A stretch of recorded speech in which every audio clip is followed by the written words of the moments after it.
L'Israël céleste et spirituel qui est l'Église de Jésus-Christ n'est pas une pensée de Dieu qui lui serait venue plus tard. Elle ne fut pas introduite parce qu'Israël avait failli. Soyons bien au clair à cet égard. Il y a des théologiens qui enseignent cela. Ils disent que Dieu l'avait offerte à Israël, qu'il a refusé.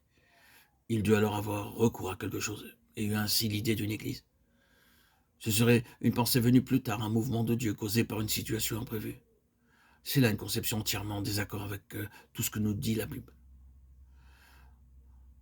Tout ce qui se trouve dans l'Ancien Testament, y compris Israël, avait en vue Christ et son Église. Tout dirigé à Christ et à l'Église, qui renferme en eux-mêmes toutes les pensées divines du passé. L'Église est la pensée éternelle. Elle était dans le cœur de Dieu avant que le temps existât. Elle a été choisie en Christ avant la fondation du monde. L'Église n'est pas une pensée de Dieu conçue plus tard, c'est une pensée d'avant le temps. Le Fils de Dieu n'est pas une pensée suscitée par un besoin.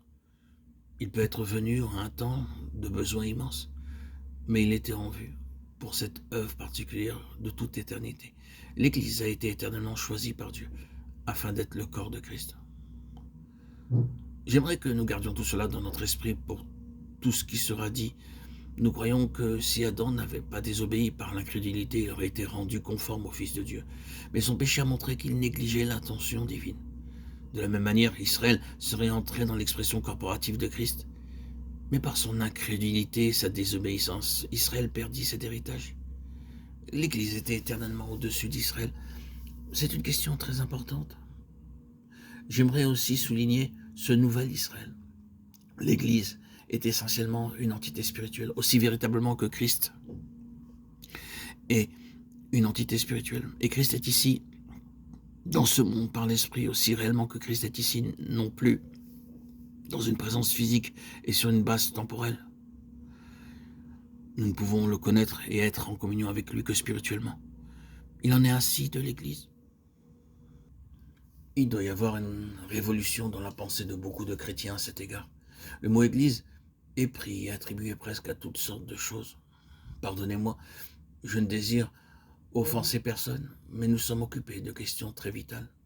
Nous entendons parler de cette église-ci et de cette église-là, l'église luthérienne, l'église méthodiste, l'église baptiste, l'église anglicane, et de combien d'autres encore.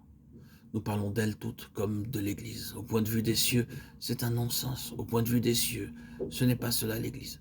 Chacune d'elles peut représenter l'un ou l'autre des aspects de la vérité, mais aucune d'entre elles ne possède toute la vérité. Et si nous les mettons toutes ensemble, elles n'ont pas toute la vérité. Toute la vérité est en Jésus seul. L'Église est une entité spirituelle.